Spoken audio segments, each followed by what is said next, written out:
본인이 일시집에서 이렇게 찍은 거예요. 그냥 이렇게 술 먹으면서 이렇게 그냥 찍은 거예요. 그냥 이렇게.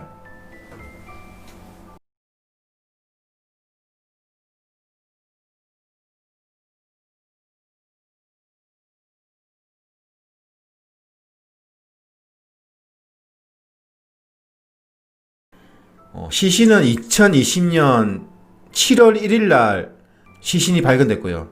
충남 당지시에 있는 송산면에 위치한 아파트에서 두 자매가 숨지채 발견이 됐고요. 그 가해자 김 씨는 그 전달에 2020년 6월 25일 날 그 자매의 동생인 B 씨라고 할게요. B 씨랑 같이 술을 먹다가 이렇게 목졸라 살해를 했고, 또 같은 아파트 그 위층에 사는 그 언니의 집에 침입해서 살인을 저질렀죠. 2020년 7월 2일 날 당진에서 검거가 됐고요. 모든 범행은 시인을 한 걸로 알고 있습니다. 그리고 그 자매의 그 A씨, 언니 A씨는 부산에서 당진으로 왔어요. 당진에 아는 사람이 없었는데 무슨 동호회 활동을 하면서 그 당진 그 지역 사람들과 많이 또 친해지고 가게를 또 운영하면 또 열심히 또 산 걸로 알고 있습니다. 동생 B씨도 부산에서 당진으로 오면서 언니 A씨의 가게 일을 도우면서 이렇게 살아왔죠. 가해자 김씨는 그 자매 동생이랑 경남의 어느 병원에서 정신과 치료를 받으면서 입원을 하는 도중에 만난 걸로 알고 있어요. 마트에서 같이 일을 한 걸로 알고 있습니다. 음주운전을 해가지고 마트에서 그만둔 걸로 알고 있어요. 살인을 저지르고 피의자의 돈으로 게임도 하고 소액 결제를 하고 대범한 행동을 보였습니다. 그리고 그 자매 언니 분 카드에서 580만 원의 돈으로 인출한 것도 나옵니다.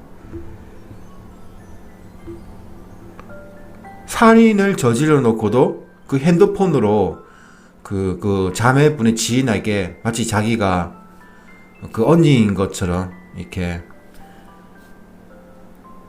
또 문자를 보낸 그 기록도 있죠. 살인을 저질러 놓고 내가 부산에 있다. 이런 행동을 봐서는 심신미약이라고 주장을 하는데 그거는 재판부에서 받아들이진 않을 것 같아요. 뭐 반성문을 많이 쓴다고 하더라고요.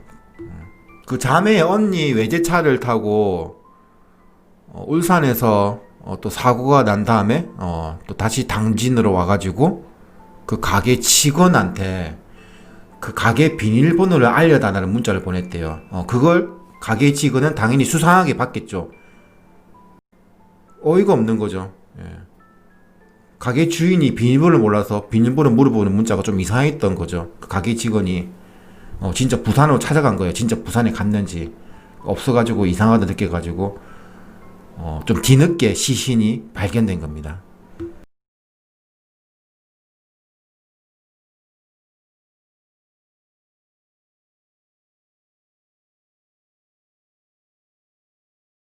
가해자 김씨 같은 경우에는 예전에 울산에서 뭐 유명한 브랜드 노래 주점에서 부점장까지 했다고 합니다.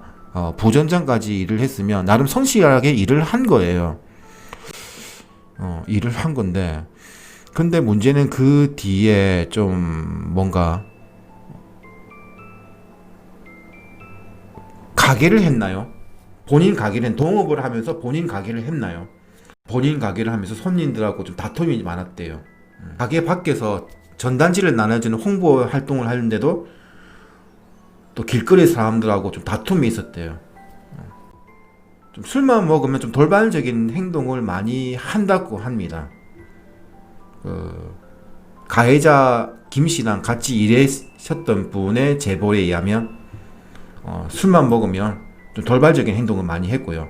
그리고 가해자 김씨가 고향이 전라도 남원인데 남원에서도 어렸을 때부터 워낙 사고를 많이 쳤대요. 그래갖고 가족들이 강제적으로 정신병원에 넣었던 그런 치료를 받았던 그런 이력이 있습니다. 근데 과거의 정신과 치료 이력 같은 경우에는 재판부에서 확인을 할 거예요. 근데 그게 크게 영향은 없을 것 같아요.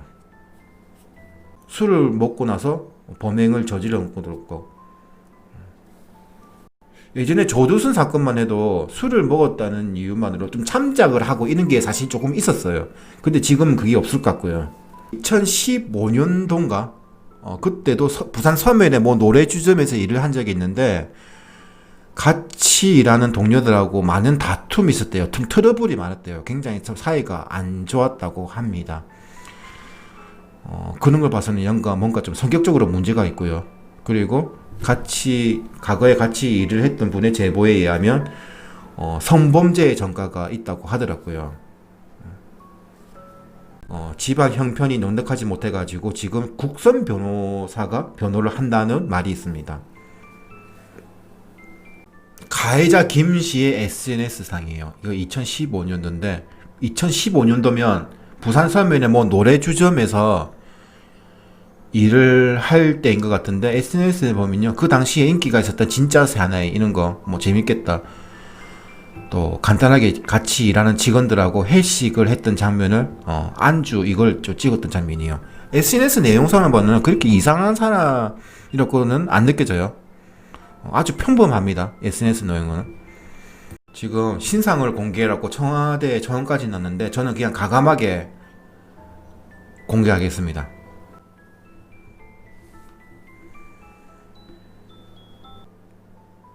뭔가 눈빛이 조금 무서운데. 그 범행을 저지르고 나서 울산으로 도망을 갔을 때 찍은 사진이래요. 그럼 최근 사진이에요, 이 사진이.